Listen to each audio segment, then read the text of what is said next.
बच्चों, आज हम करते हैं मोनोपोलिस्टिक कंपटीशन, एकाधिकारी प्रतियोगिता या अपूर्ण प्रतियोगिता बाजार। आपको वीडियो में एक पिक्चर दिखाई दे रही है जिसमें अलग अलग वैरायटी के फ़ोन हैं, अलग अलग वैरायटी की वस्तुएं अलग अलग पैकिंग में आपको दिखाई दे रही हैं। कोलगेट की भी अलग अलग वैरायटी दिखाई दे रही हैं जो अलग अलग कंपनीज की हैं। ये सब मोनोपोलिस्टिक कंपटीशन के एग्जाम्पल हैं। अब हम करते हैं बच्चों एकाधिकारी प्रतियोगिता बाजार क्या होता है और इसकी कौन कौन सी विशेषताएं हैं। एकाधिकारी प्रतियोगिता बाजार बाजार की वह स्थिति है जिसमें किसी वस्तु के बहुत से विक्रेता होते हैं, परंतु प्रत्येक विक्रेता की सेलर की वस्तु दूसरे विक्रेताओं की वस्तुओं से किसी न किसी रूप में भिन्न होती है, अलग होती है। वस्तु भिन्नता पाई जाती है, वस्तु विभेद पाया जाता है। ये वस्तु भिन्नता ब्रांड के नाम से हो सकती है, कंपनी के नाम से, या ट्रेडमार्क, कंपनी का अपना कोई मार्क हो सकता है, या किसी नाम में भिन्नता के कारण हो सकती है, या क्वालिटी में भिन्नता से हो सकती है, या फिर उपभोक्ताओं को विभिन्न प्रकार की दी जाने वाली सुविधाओं या सेवाओं के अंतर के रूप में भी हो सकती है। रियल लाइफ में भी, वास्तविक जीवन में भी हमें एकाधिकारी प्रतियोगिता बाजार के कई एग्जाम्पल देखने को मिलते हैं। जैसा हमने पीछे पिक्चर में देखा था, पेप्सोडेंट, कोलगेट, बबूल, सिबाका आदि विभिन्न प्रकार के टूथपेस्ट हैं। उनका उत्पादन करने वाली फर्में एकाधिकारी प्रतियोगिता का ही उदाहरण है। अब हम करते हैं एकाधिकारी प्रतियोगिता की विशेषताएं। पहली विशेषता है फर्मों और क्रेताओं की अधिक संख्या।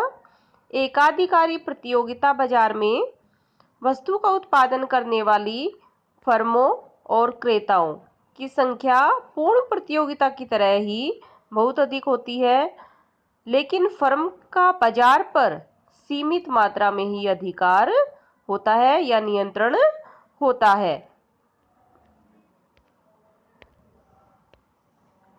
अब हम करते हैं सेकंड पॉइंट वस्तु विभेद।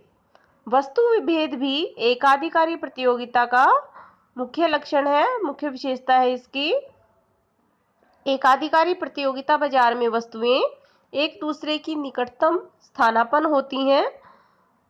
वस्तु विभेद के काफी उदाहरण हैं, जैसे लक्स, गोदरेज, हमाम, रेक्सोना आदि नहाने के साबुन हैं। लिप्टन, ब्रुक बॉन्ड आदि चाय हैं।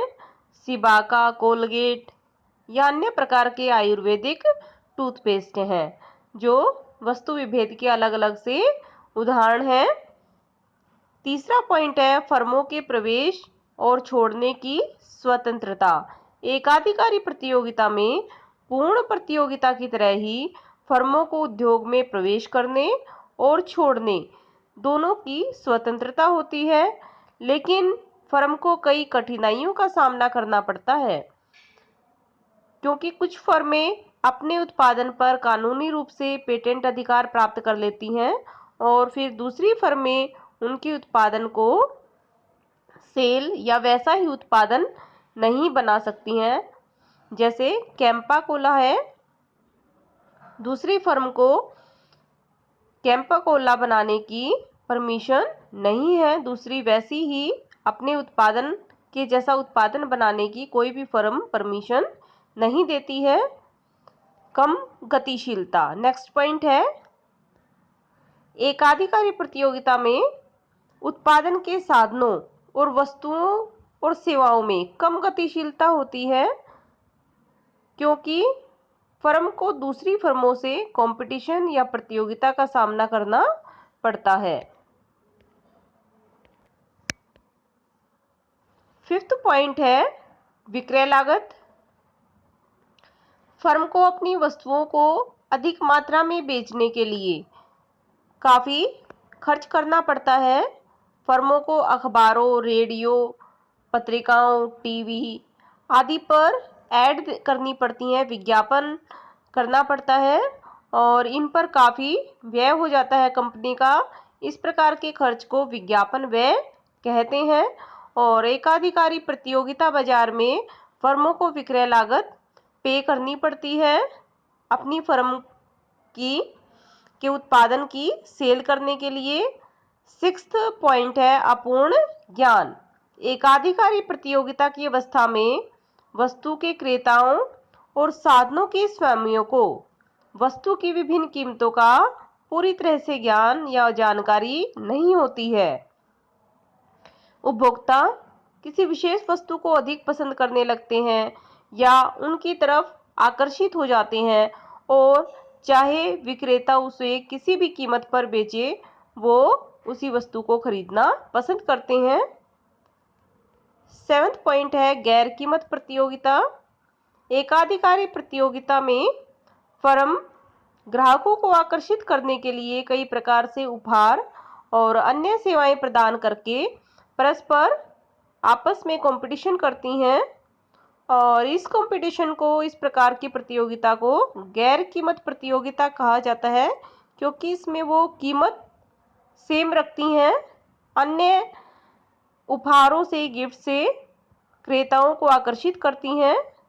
जैसे यदि आप सर्फ का कोई पैकेट लेके आते हैं तो उसके साथ आपको एक गिलास गिफ्ट में मिलता है। तो इस प्रकार से फर्में ग्राहकों को आकर्षित करती हैं। नेक्स्ट पॉइंट है औसत और सीमांत आगम वक्र। अपूर्ण प्रतियोगिता बाजार में औसत और सीमांत आगम वक्र भी अलग अलग होते हैं और उनका ढलान नीचे की ओर होता है। देखिए, औसत और सीमांत आगम वक्र है। औसत और सीमांत आगम वक्र का हमने कंसेप्ट ऑफ रेवेन्यू में भी इसको किया है।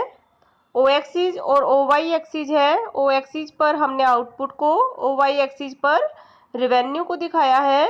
ए आर और एम आर वक्र ऊपर से नीचे गिरते हुए दिखाई दे रहे हैं।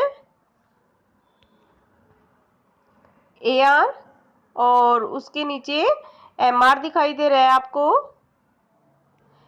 एकाधिकारी प्रतियोगिता बाजार में ए आर और एम आर वक्र एकाधिकार की तरह ही होते हैं, लेकिन थोड़ा सा डिफरेंस होता है।